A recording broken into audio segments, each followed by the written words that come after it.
Hey there, this is Positive Energy, and I'm back with a review of Real Housewives of Atlanta. This will be the last part of the reunion. You know, it's a 3-part reunion. This is part 3. And it's just a continuation of part 2. We're now at the point of discussing the whole closet situation. And Nene immediately was like, I don't even want to discuss it. I don't really want to rehash this information because it has been discussed ad nauseum. But of course, this is the reunion. This is where you're going to have that discussion. You know, I know she's done things on her social media, talked about it, mentioned it maybe in a couple of interviews, but the reunion, you rehash everything that happened throughout the season. And that was a very big thing. One of the biggest incidents that happened.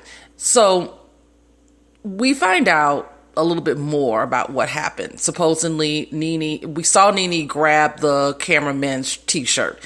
And then supposedly it denies that she put her hand on Portia. Portia was saying that Nene was behind her and she felt a tap on the shoulder or something. I don't know what is true or false about. I don't know if that happened, but Portia's belt came off, and it has not been really confirmed whether or not Nene did that.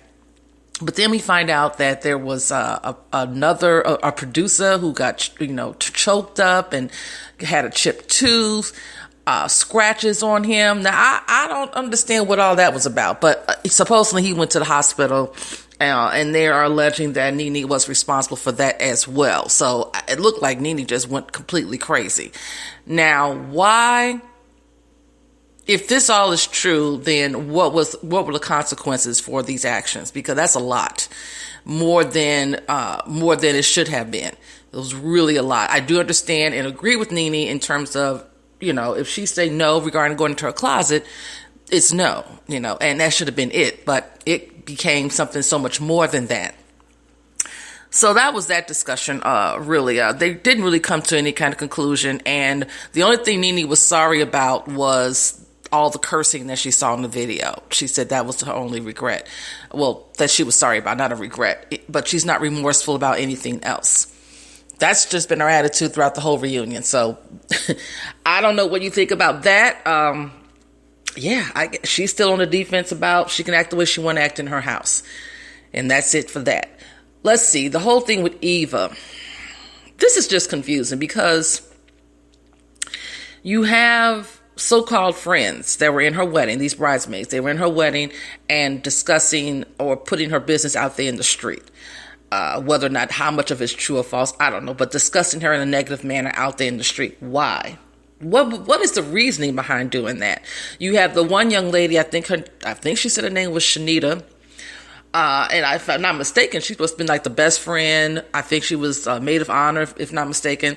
Anyway, she played a significant role in the wedding. And so she obviously was the closest, I guess, to Eva. And she's the one doing all this talking. Now, whatever the argument was that her and Eva had, the disagreement, whatever, I don't understand if you were truly a friend, why you would be out in the street talking about Eva's business. That's where I'm a little confused. That's where I see that you couldn't have possibly been a friend. No matter how angry you got at her, why would you feel the need to spread her business in the street and to make sure to spread it to the producers on this show? Why would you do that? That's really catty, and it's the need to expose someone, and doing that type of stuff won't end well for the person who's doing it. It just won't end well. And, Marlo is questioning the finances. Again, I don't know why. Marlo is saying that, more than one person is discussing Eva's business. And Candy confirmed that. She said, well, yeah, it's a lot of people, more than one. So it ain't just Shanita out here talking about the business. So Eva needs to reevaluate her friends very quickly and figure out who she talking to, because everybody in her circle is not her friend. They certainly are not. They're not. So they talked about the whole housing situation. Her address got put out there on the street. She got a restraining order against the, Kevin McCall. I think that's his name. They're saying that, again, they still questioning the money situation and why the need to move and all this, what have you. I don't know what's going on. I don't know what's true or false with that. It was all over the place. But hey, I don't know if she's having money problems. And then the $40,000 for the Instagram post, I had never heard of that.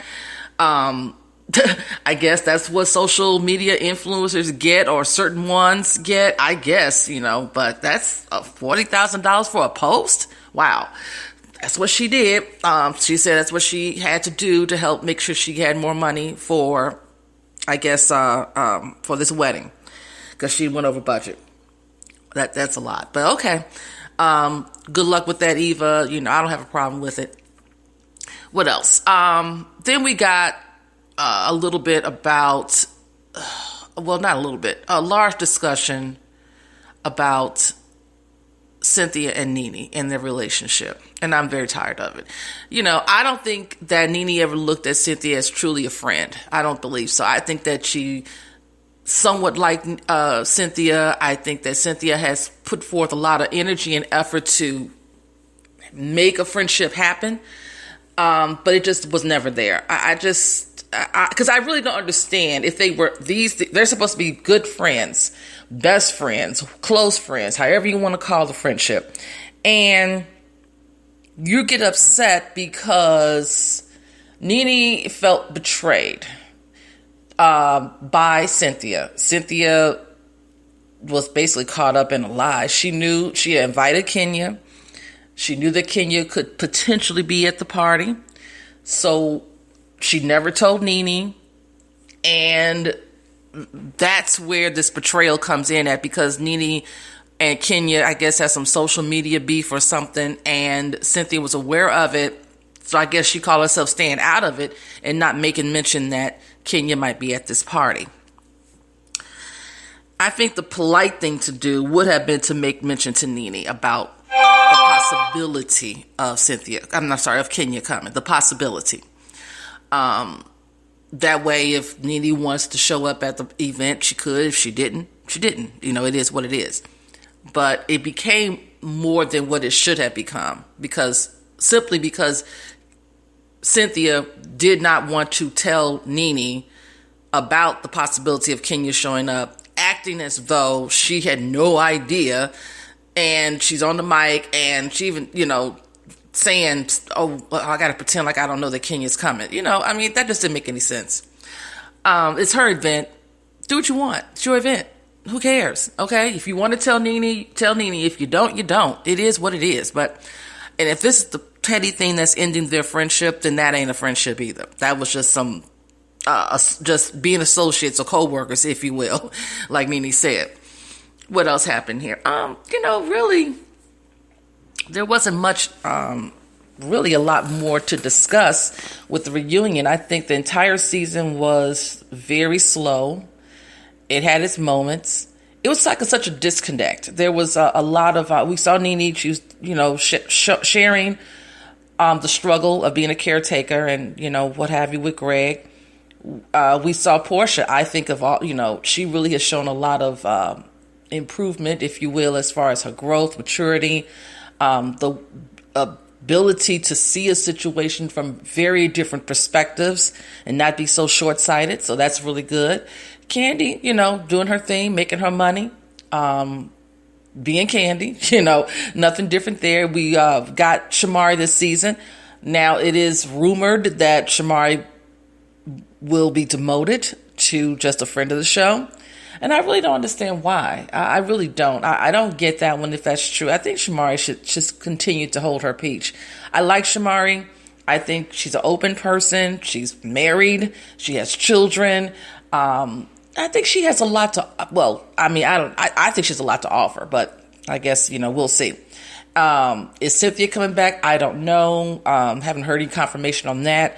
I did hear, Eva's returning. Right now, Eva is sitting in for Portia while she's on maternity leave at Dish Nation, which is good. I'm hearing that Tanya might get a peach. That'll be interesting. I don't know what to think about Tanya. I've always had this question mark when it came to Tanya. I think that she's a very smart person and everything. I don't know. So we'll see. We'll if she does have a peach, then we'll get a chance to learn a little bit more about her. We all know that Nene's going to be back, so there's nothing more to say about that. Marlo probably will return as a friend to the show. The rumor mill is out there that Kenya might be returning. We'll see. Her biggest thing was her husband didn't want to film, so I don't know. Did he change his mind? We know that, I don't know, so we'll see. There's also chatter on the street about Phaedra returning.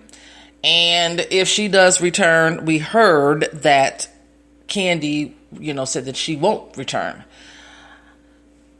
We'll see. And then, of course, Tamar. They're still chit-chatting about bringing Tamar on the scene. I would love to see Tamar on the show. I think that would be a very different dynamic with Tamar. Very different. Very, very different. She's good for reality TV. She's over the top. Drama will definitely follow her where she goes. So that's going to happen. So if she comes back, or if she gets on the show, I'm looking forward to it. I would love to see it. That would be something to see. Okay.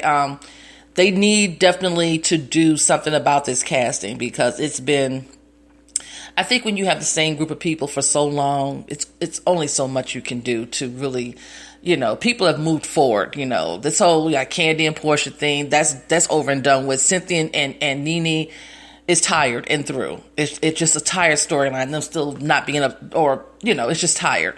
So bringing in new people, a new dynamic is what's best for the show. So we'll see what happens. Talk to you later.